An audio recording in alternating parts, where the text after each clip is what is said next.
The Trumpet Daily with Stephen Flurry.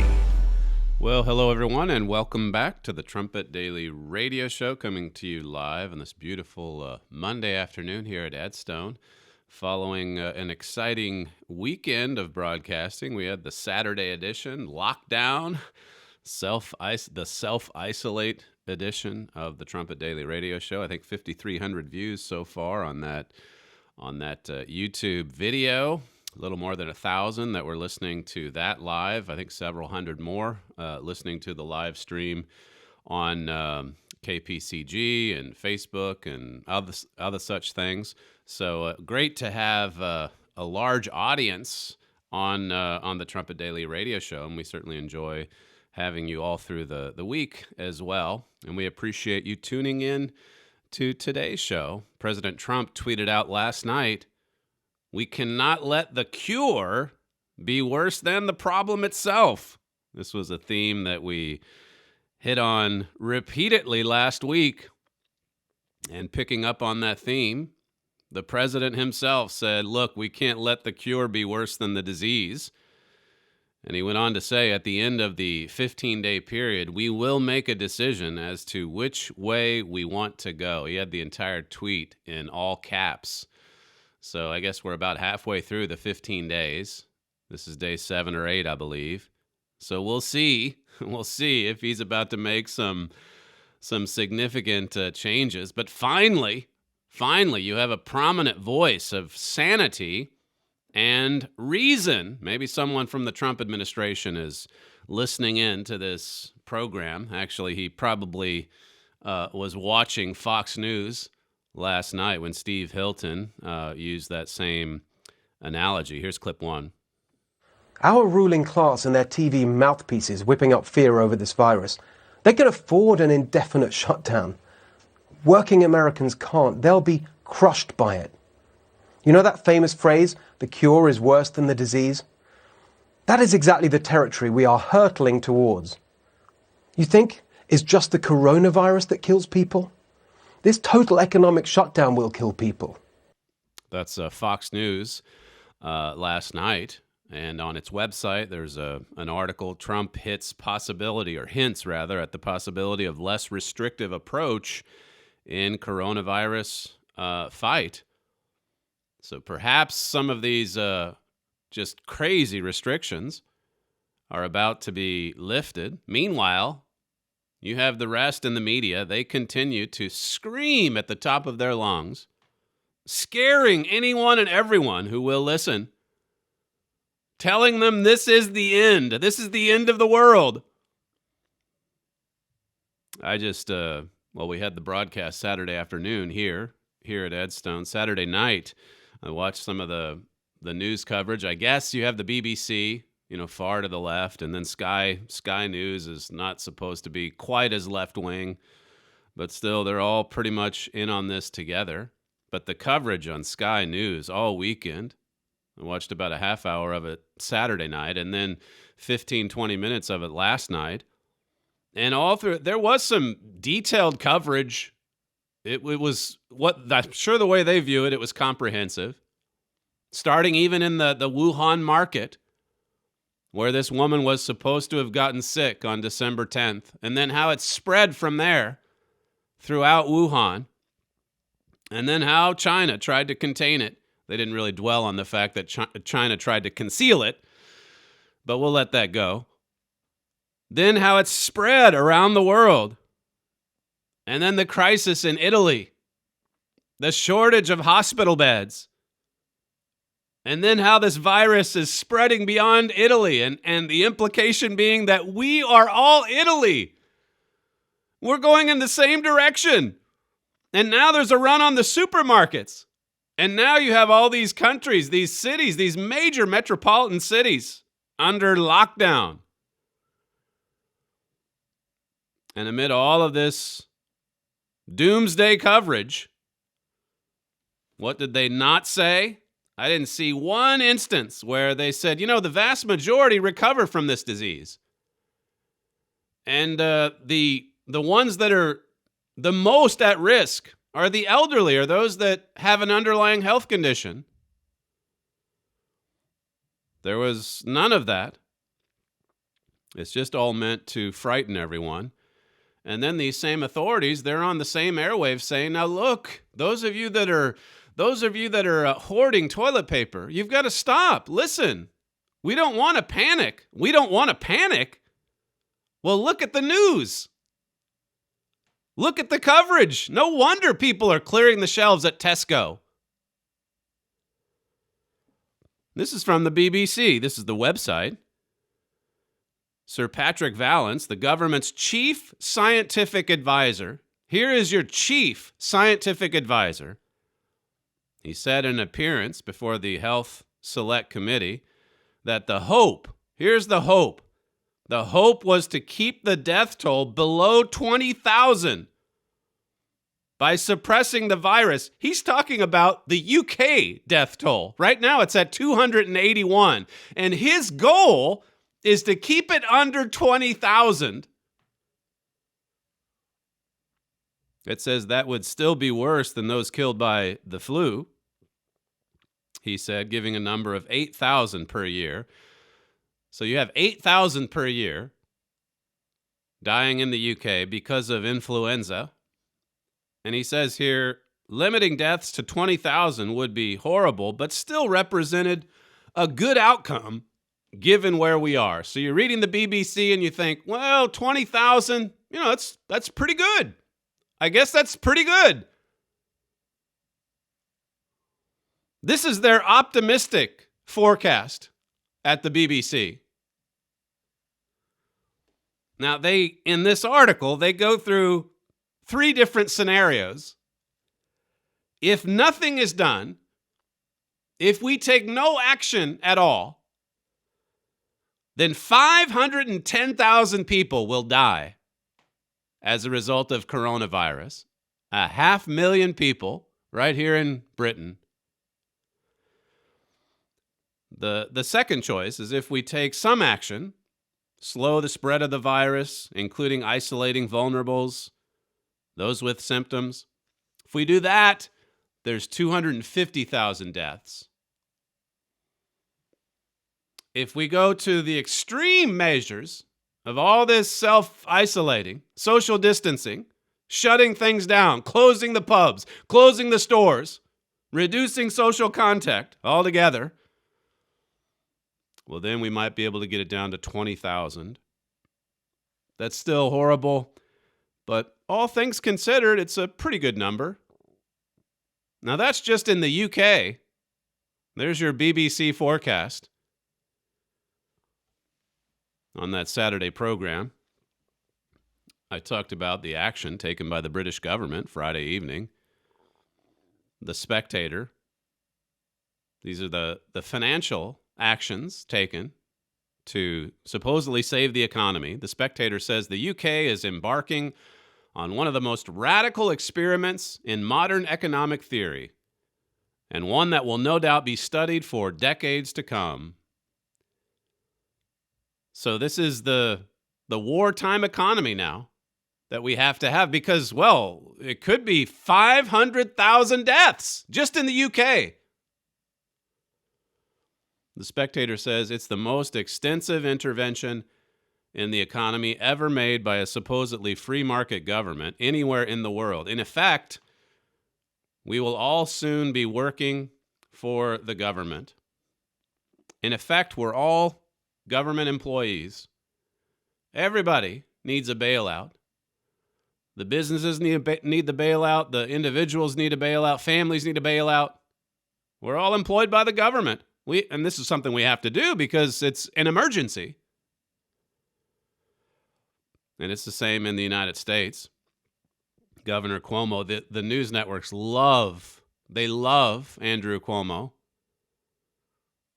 They love the governor of New York because he's out there every day. He's scaring people to death. He's demanding that people stay inside. Listen to Governor Cuomo on, I think this was from yesterday, clip 2. This is not a short-term situation.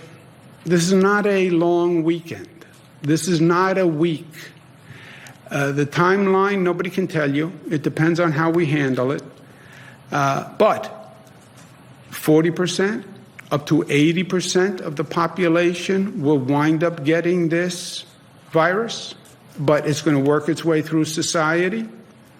We'll manage that capacity rate, but it is going to be 4 months, 6 months, 9 months. 40 to 80% of New Yorkers get the virus, and it's going to last from 4 to 9 months. What we love about that video, CNN puts up the graphic that this is Governor Cuomo's personal advice. You've got Governor Cuomo off to the left, and then right in the middle, it's not a short-term situation, says the governor. Here's his personal advice. They get all on Donald Trump for his hunch, and we'll go back to that hunch in just a moment and see who's right. But his personal advice is that 40 to 80% of New Yorkers will get this. 40 to 80%. And it's going to go on for 9 months. Well, no wonder people are loading up on food and supplies. New York has a population, the state, 20 million people. So on the high end, that's 16 million people that get the disease, that catch the virus. 16 million at 3.4%. That's what the World Health Organization says. That means 544,000 deaths. That's very similar to the figures BBC. They were throwing that around this weekend or the end of last week. 500,000 people dying. Treasury Secretary Steve Mnuchin, he warned yesterday that the lockdown could impact 80 million people and last for 12 weeks. That's the president's, I think it's his Treasury Secretary. He's swings pretty far to the left politically as well. The president still is surrounded by quite a few radical leftists. Spend, spend, spend. That's what Mr. Mnuchin wants to do. 12 weeks. You have one announcement that's sane, that's hopeful, that's reasonable. And that's the tweet last night. We can't let the cure be worse than the disease. We can't destroy ourselves to try to arrest the spread of this flu. 80%. This is, for his part, Mayor de Blasio. I played a clip from him on Saturday. But here's what he said about the dire situation. Clip 3.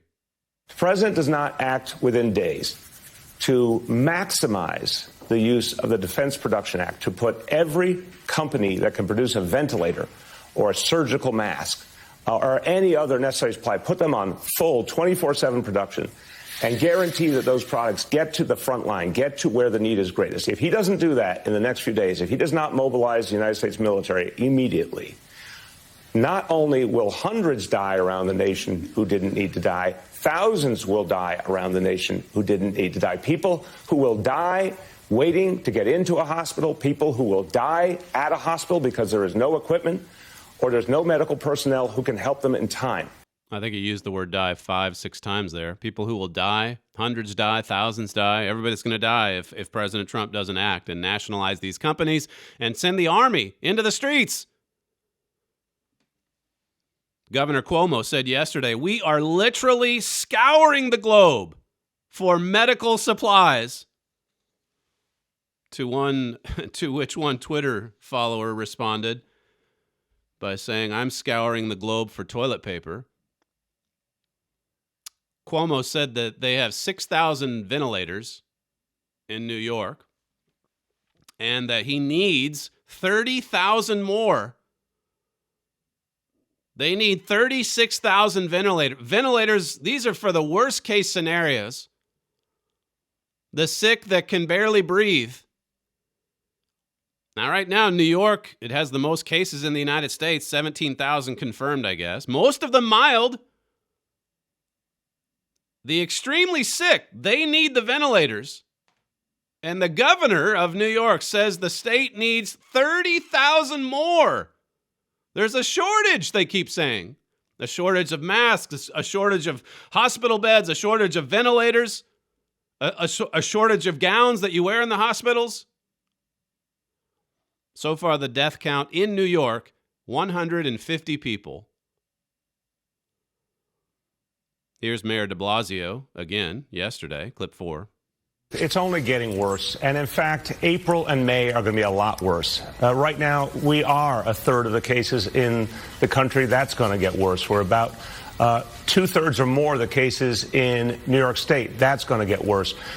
But Chuck, the President of the United States is from New York City, and he will not lift a finger to help his hometown. And so these are the storylines. It's going to get so much worse. It's going to last for months, maybe 9 months, maybe 12 months. President Trump's not doing anything. It's just the governors. The governors are saving the United States. CNN said, when the president fails America, we often turn to state governors in a desperate search for leadership. And so he's not doing anything, the president. And these leaders who are saying tens of thousands will die, millions and millions will get this. They're the ones that CNN, MSNBC, they just love them. They think they're doing fantastic. People are calling for Cuomo to run for president now because Joe Biden's gone missing. Look at all these narratives. They just keep throwing them out there every day in hopes that something will stick. We've got to scare people into voting him out of office. They're warning, they're giving the true statistics, and it's President Trump who's giving the false hope. What kind of, just supposing there is a dramatic turn headed up by the White House after this 15-day period, or maybe sooner, what kind of fight will there be then politically, where you have all these governors that want the army to take to the streets? And what if President Trump finally says, okay, enough. It's trending downward. We've flattened the curve. We accomplished what we set out to do. We can't destroy our economy in the process. I guess we'll find out if that fight does happen. We'll find out what comes of it. Maybe in the next 7-8 days. But look, the leaders in New York, they're not alone.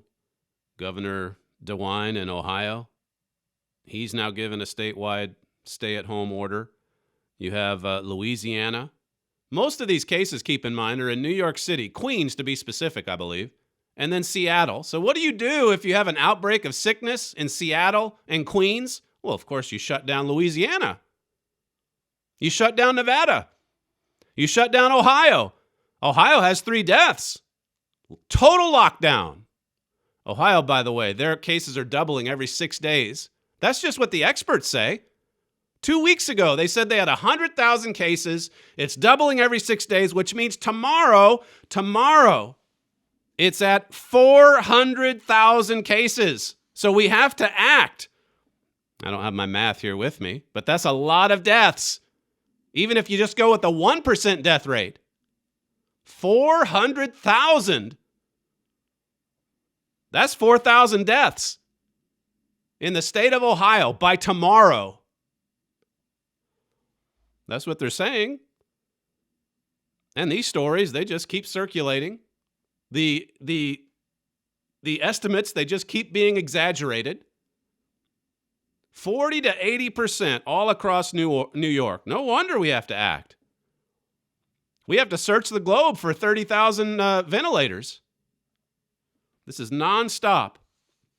And there is no sign that this is about to subside at all, except maybe from the White House. So these governors from all over the United States, they're taking this action. And that's what they're expected to do. Right now, the medical experts have control. They're running the show, Dr. Fauci and his group. And they've called on everyone to overreact. To calm things down is not an option. Those that say don't panic, that's terrible advice. If we're overreacting, we're doing the right thing. That's what Dr. Fauci said just a week or so ago. Clip 5.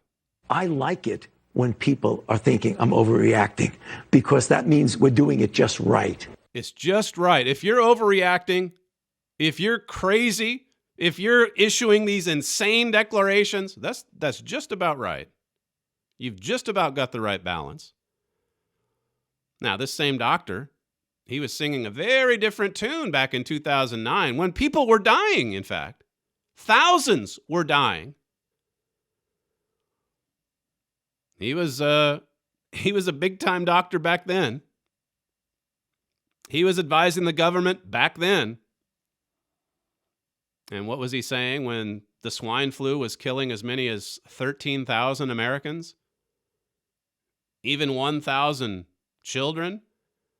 Well, he was saying, look, just don't be irrational. Don't overreact. Just use good judgment. Wash your hands. Try not to touch your face. And if you come down with the sickness, quarantine yourself. Don't go to work. Don't go to school.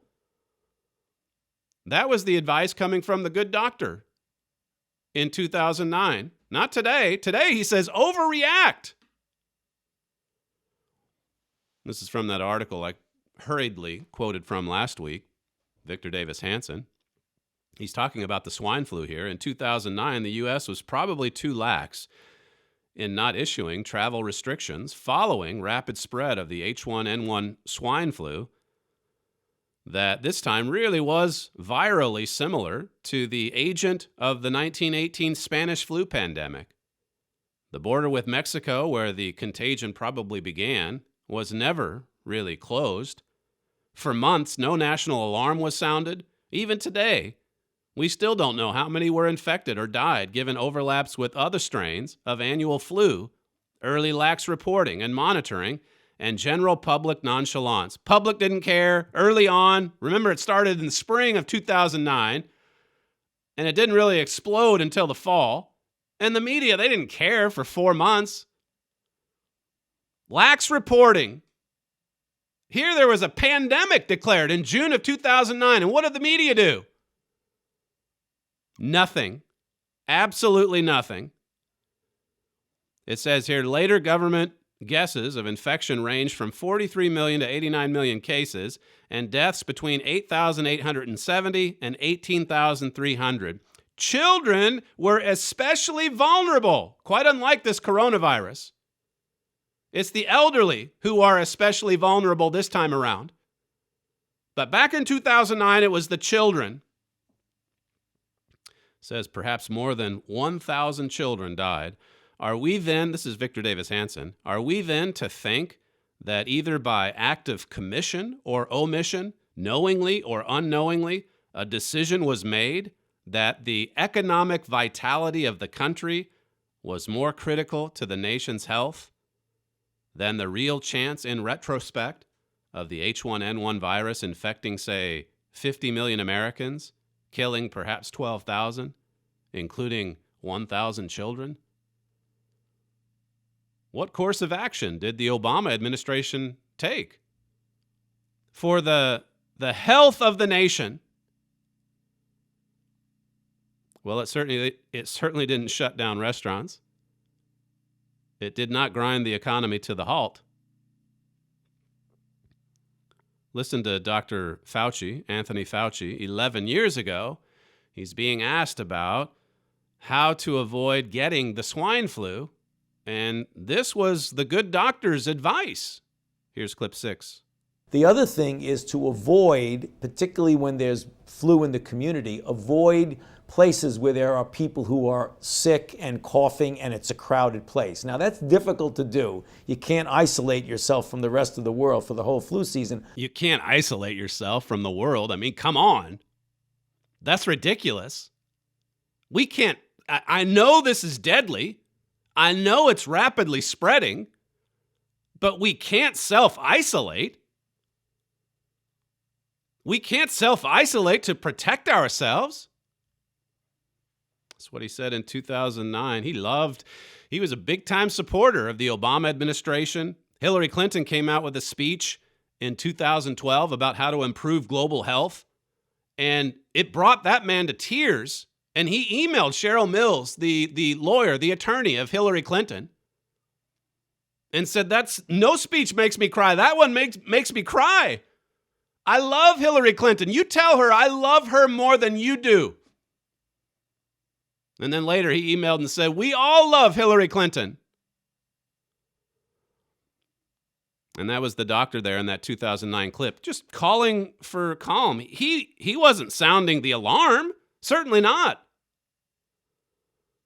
Certainly not like he is today. Did he target restaurants and stores? Did he say, hey, you might want to think about not traveling? Vice President Biden at the time said, I wouldn't have my family traveling. And then the Obama people blasted him. They silenced him in a second. What are you saying? You're going to cause a panic. Here is the doctor today, though, saying that we've got to do more. We've got to shut down more. We've got to self-isolate. That pandemic in 2009 lasted for 12 months. And in the end, 13,000 Americans died, including 1,000 children. Including 1,000 children. Today, it's 450, I think, 460. Aaron Ginn, he posted an article at medium.com. Not too familiar with that website, but anyway, he's a guy that he works more with stats in Silicon Valley. He's published articles all over the place, Town Hall, Breitbart. But he wrote about, I think this was Friday maybe Saturday morning, he wrote about the evidence over the hysteria. Some of the things that he brought out in his piece, they're quite interesting, given the state of hysteria and panic today. He says here, while we should be concerned and diligent, the situation has dramatically elevated to a mob-like fear spreading faster than the virus itself. It says when 13% of Americans believe they are currently infected with the COVID-19 virus, he says that's mathematically impossible, full-on panic is blocking our ability to think clearly and to determine how to deploy our resources to stop this virus. It says over 3/4 of Americans are scared of what we are doing to our society through law and hysteria, not of infection or spreading COVID-19 to the most vulnerable.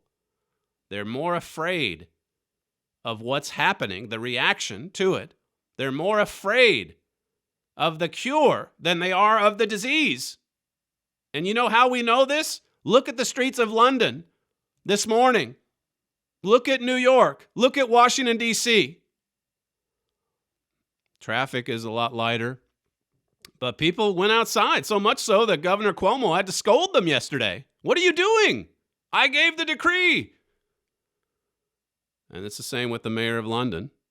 The same thing. People are panicking because of the shutdown. People are hoarding toilet paper, not because they're afraid they might get the disease. They are shocked by the way the world is reacting. Ginn says here in his piece, cases globally are increasing. It is a virus after all, but beware of believing metrics designed to intentionally scare, like cases doubling. Remember that out of Ohio? Cases are doubling every 6 days, they said. The governor, well, he just stepped aside because he had the expert next to him. And he looked at her and said, hey, take it away. Tell us how many people are going to die. Well, let's start with 100,000 people have it right now, and that's doubling every 6 days. It says here, viruses, though, don't grow infinitely forever and ever. As with most things in nature, viruses follow a common pattern, a bell curve. In other words, it goes up, it's shaped like a bell, kind of curves upward, goes up high, peaks. We don't know quite where that will be with this one yet. And then it comes back down. But the way that they're talking, 8-9 months, 80%, tens of millions of people getting it, it's just going straight up. It's not going to come back down, they say. But you do the math, even with what we know thus far, and you see how far removed they are from reality. He's crunching numbers in this piece. It says Dr. Paul Auwater, the clinical director of the Division of Infectious Diseases at Johns Hopkins, he said, if you have a COVID-19 patient in your household, your risk of developing the infection is about 10%. If you are casually exposed to the virus in the workplace, your chance of infection is about 0.5%. According to Dr. Auwater, these transmission rates are very similar to the seasonal flu. So this isn't the same. This isn't the same forecast or estimation that you're hearing from most other sources. But if you look at some of the averages, 400,000 people per year dying of the seasonal flu, 200,000 to 300,000 dying from the 2009 swine flu. And so far with corona, the Wuhan flu, 15,000 people, not even close. You could put together a bar graph and see corona barely making it above the bottom threshold. This article, it says here, as the U.S. continues to expand testing, the case fatality rate will decline over the next few weeks. There is little doubt that serious and fatal cases of COVID-19 are being properly recorded. What is unclear is the total size of mild cases. And testing is about to ramp up in a massive way in the United States. The governor of Texas yesterday, he said that of the people being tested, 90% of them are tested negative. 90%. In other words, people are rushing to get tested because they're in a panic. They're being told that we're all going to get this and that this many people are going to die. So they want to know if they have it or not. Only 10% do in Texas, 10% of those tested. And then there's the rush to try to get more tests out there so that we can know how many have it. Well, the problem with that, as I said on Saturday, is that the more that test positive, the more you know you have positive people that have tested positively, well, then the less lethal this particular virus is. Because that's not going to automatically make the death rate go up just because people got tested. It'll help us to understand how many more have it. But the death rate is what the death rate is. In New York, it's 150. In the UK, it's 270 or 80. In all of the United States, it's 450 or 60. President Trump, I played this quote or this clip for you last week. The point that he made early in March seems like such a long time ago. This was back when the WHO came out and said 3.4% of the people that get this disease are going to die. That's the death rate. And President Trump questioned that from the beginning. Here's clip 7. Report today, the global death rate at 3.4%, and a report that the Olympics could be delayed. Your reaction to that? Well, I think the 3.4% is really a false number. Now, this is just my hunch, but based on a lot of conversations with a lot of people that do this, because a lot of people will have this, and it's very mild. They'll get better very rapidly. They don't even see a doctor. They don't even call a doctor. You never hear about those people, so you can't put them down in the category of the overall population in terms of this corona flu and or virus. So you just can't do that. So if we have thousands or hundreds of thousands of people that get better just by sitting around and even going to work, some of them go to work, but they get better. And then when you do have a death, like you've had in the state of Washington, like you had one in California, I believe you had one in New York, all of a sudden it seems like 3 or 4%, which is a very high number, as opposed to a fraction of 1%. But again, they don't know about the easy cases because the easy cases don't go to the hospital. They don't report to doctors or the hospital in many cases. So I think that number is very high. I think the number, personally, I would say the number is way under 1%. Now, With the regular flu, we average from 27,000 to 77,000 deaths a year. Who would think that? I never knew that until 6 or 8 weeks ago. That's the president of the United States on the phone with Fox News. March 5th. March 5th, 3 weeks ago, a little less than 3 weeks ago. Just giving you some basic stats as well as a hunch. His hunch was that it's far less than 3.4%. So who's right? Even with the known cases, like I showed you on Saturday, you have the percentages just keep going down. The more testing there is, the more the death rate goes down. Right now, currently, as of today, it's at 1.3%. It started at 4.06 just on March 8th, then 3.69, and then you can see the graph. You can see the chart. Every 2-3 days, it goes down another half a percentage point or a whole percentage point. That's because more are tested. So how many more, though, are not even tested but have it? What about the mild cases of coronavirus? If those are factored in, if millions and millions are getting it, like so many of these doomsday prophets are saying, then what must the mortality rate be? Is it true that it could actually be like an ordinary flu or maybe a bad flu season? You can't rule that out. And that's basically what Aaron Ginn was getting at with his article posted at Medium.com, which is why, no doubt, Medium decided to pull that article yesterday. We've got to get rid of that article. It says this post is under investigation or was found in violation of the Medium rules. The article's now under investigation. The numbers that he used, the statistics that he put forward, the calculations that he made, we've got to blot that out. This is not the time to be a contrarian. This is not the time to go against the mob. This is not the time to question the experts. This is not the time to question Governor Cuomo's 80% will get this. Can't do it. You just have to go along with the mob. If they establish their narrative, doesn't matter what the facts say. Doesn't matter what the statistics are.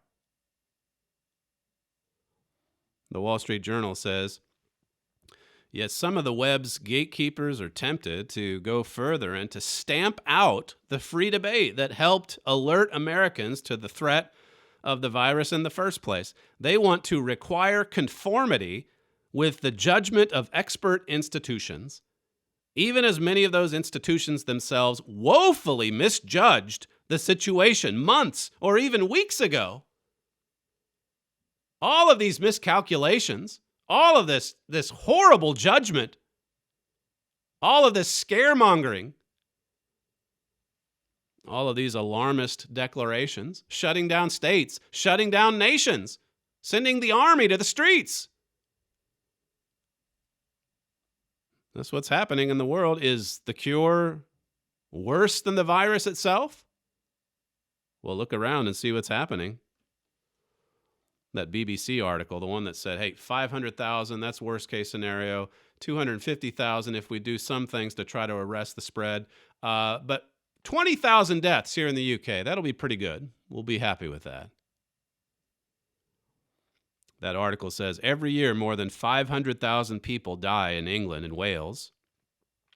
Factor in Scotland and Northern Ireland, and the figure tops 600,000. Every year, 600,000 people die in Great Britain. Right now, the coronavirus death toll is, I think, around 200. Every year, 600,000 die from various causes, 8,000 of which from the flu. It says here the coronavirus deaths will not be on top of this. Many would be within this normal number of expected deaths. In other words, I guess that's their way of saying it's not really going to affect the overall figures at all. I don't know if that means the BBC thinks that these were people that were going to die anyway, but that is the case. Certainly has been in Italy. In fact, there's an article that came out from, it's in the Telegraph, actually. The title was, "Why We Have So Many Coronavirus Patients Die in Italy." It says the country's high death toll is due to an aging population. We've talked about that before. Overstretched health system, and the way fatalities are reported. And this article goes on to say that, and it's quoting from this professor who advises Italy's Minister of Health. So he's pretty high up.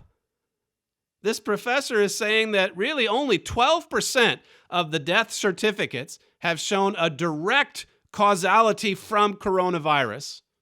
Only 12%, because these are people with some serious underlying health issues, some of them multiple health issues. But if they die and they're tested for a mild case of coronavirus, you can check that you can check that one up for a corona death. Now that's at the Telegraph. How long before that article's moved or taken down? You can't say that. You've got to say that we're all Italy. You've got to say France, Spain, Germany, and the UK, they're all going the way of Italy. And certainly the United States. We're just 2 weeks away. They were saying that about 10 days ago, by the way. 2 weeks away from Italy. And we get there on Friday, the United States. Well, judge for yourself. Look at the statistics. Even Italy is a nation of 60 million people. Let's just go with Governor Cuomo, who said 40 to 80% will get this virus. If 40% of Italy got this disease, they're the farthest along, right? If 40% of them got it, that's 24 million people. If 1% of 24 million die, that's 240,000. If 1/10 of 1% die as a result of coronavirus, that's 24,000. And what's the death total in Italy right now? 5,500. Not even close. So it doesn't matter what all of the statistics say. Thou shalt panic. That's the law. That's the commandment. Everyone must panic. There are no exceptions. And if you call our reasoning into question, well, we might just have to take that post down and investigate. You're violating the rules to go against this narrative.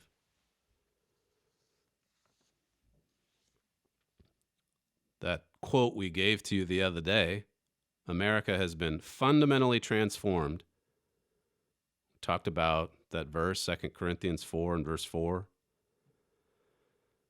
Worshiping the God of this world. And then it points out how that the radical left is far worse than communism. It's far worse than Marxism. Now, some people might have read that quote from the March issue of the Trumpet and thought, boy, that Gerald Fleury, he's really taking it a little bit too far. Well, look at the world right now. Look at what nations are doing to one another. Look at what we're doing to ourselves. Heather McDonald talked about that statement Governor Cuomo made, I think it was on Friday, where he said, if everything we do saves just one life, I'll be happy. If we can keep one corona victim from dying, then he will have fulfilled his objective. And the point that she makes is that decision-making, wherever there's a person in authority and decision-making, there's always going to be trade-offs. She says, for example, 16,000 Americans every year are murdered, and you could easily cut that down by putting every single murderer in jail and never letting them out because so many of them are repeat offenders. Just put them in jail, throw away the key. You think Governor Cuomo would go for that program? Or Mayor de Blasio?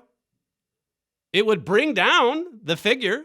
Not as many people would die of murder. It's not even considered. 40,000 people die every year in traffic deaths. That's just in the United States.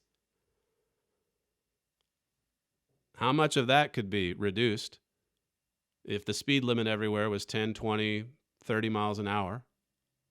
How much of that could be reduced if Congress added all these regulations that cars had to be heavier, there had to be more safety, procedures in them and such? But we don't do that. What about the 40,000 or so that die from the flu every year? That's on average. We could certainly cut back on that figure if we did what we're doing now, self-isolating, shutting down businesses, shutting down restaurants, shutting down the gymnasium. She goes on and talks about the damage being done with the current shutdown. Heather McDonald, she says, is there any limit to the damage we are willing to inflict on the world economy to mitigate the infection? What are the benefits of each new commerce-killing measure, and how do they compare to the costs? What are the criteria for declaring success in the coronavirus fight, and who decides whether they have been met? Well, she makes some of the same points that Victor Davis Hanson has made, and more are starting to make this. Look, decision-making, it always comes with trade-offs. How many people will die in New York City as a result of a total shutdown for other causes, not the disease? Here in the UK, Peter Hitchens, he said at the Daily Mail, and so here I am asking bluntly, is the close down of the economy the right answer to the coronavirus?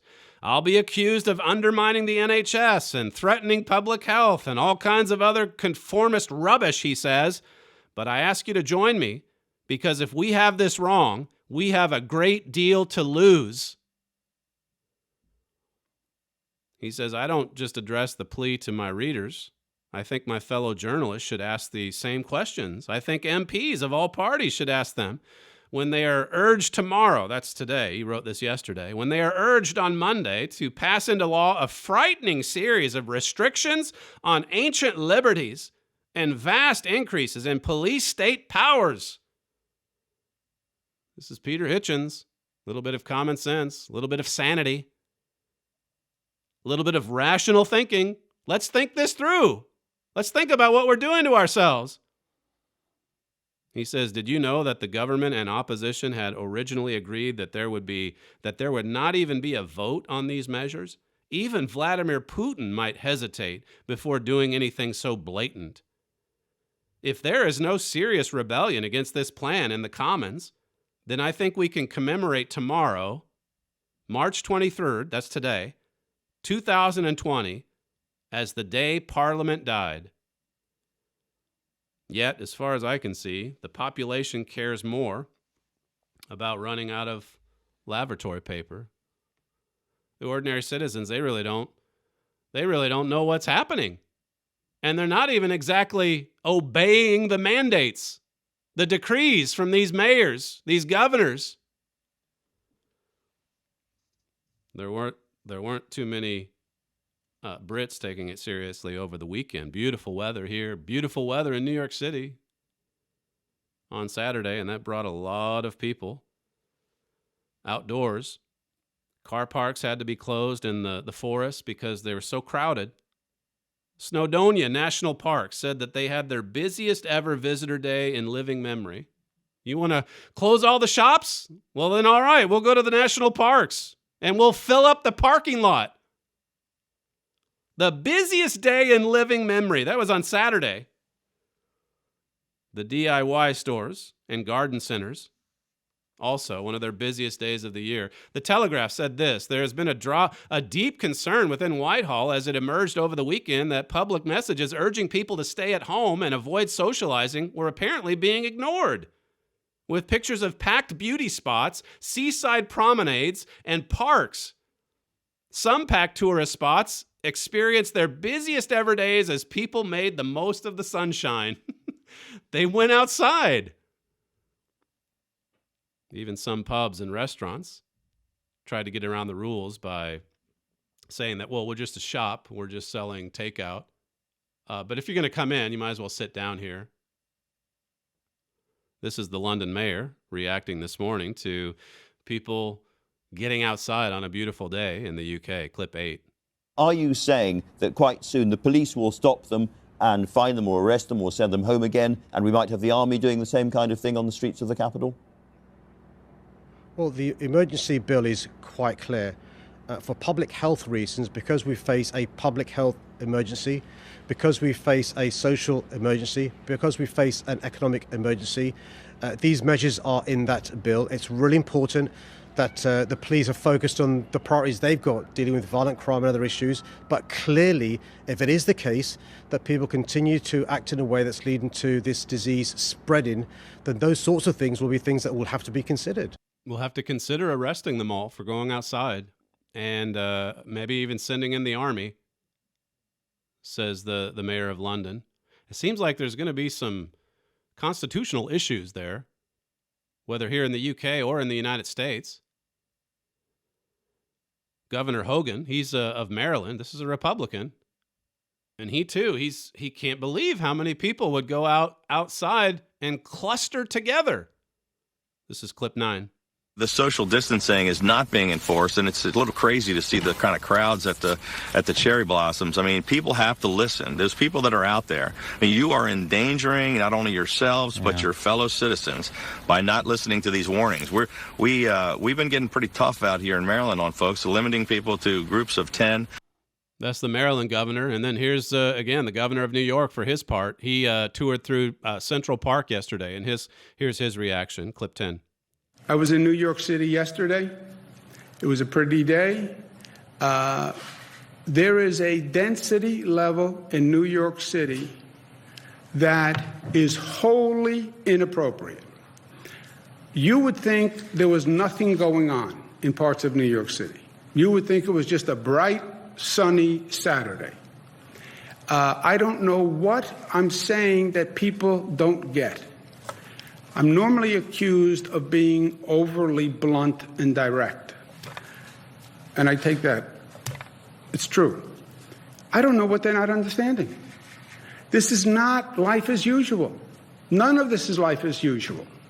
And this kind of density, we talk about social distancing. I was in these parks. You would not know that anything was going on. This is just a mistake. It's a mistake. It's insensitive. It's arrogant. It's self-destructive. It's disrespectful to other people. And it has to stop, and it has to stop now. This is not a joke, and I am not kidding. These are all very, very liberal cities. That's why those leaders are voted into office, these radical leftists. And they're astounded.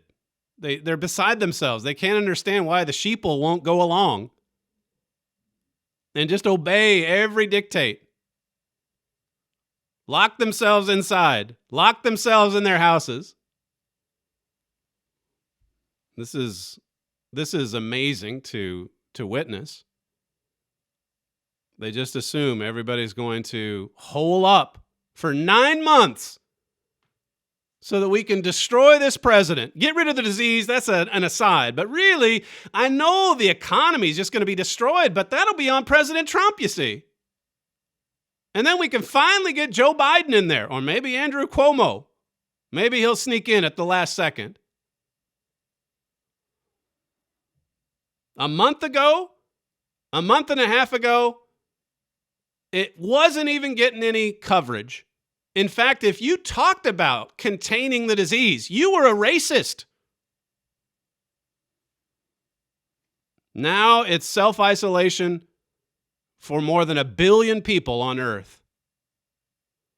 Forget about hugging a Chinese in Italy, like the mayor said we should do in February, early February. Now you can't even get near to your loved ones. One wild swing to the next. What's happening in the cities on these beautiful sunny days might give us some insights into the level of support that will be there when someone, President Trump, Prime Minister Johnson, whoever, finally steps up and says, okay, that's enough. And maybe that tweet last night is a good indication. We'll see. President Trump said, we cannot let the cure be worse than the problem itself. So we'll reevaluate, he says, at the end of that 15-day period. That's all that we have time for on today's program. I'm sure there'll be plenty more to get into on tomorrow's broadcast. You're listening to Stephen Flurry, and this is the Trumpet Daily Radio Show. If you'd like to submit feedback, you can email us, td@kpcg.fm. Thanks for joining us today, and we'll see you tomorrow.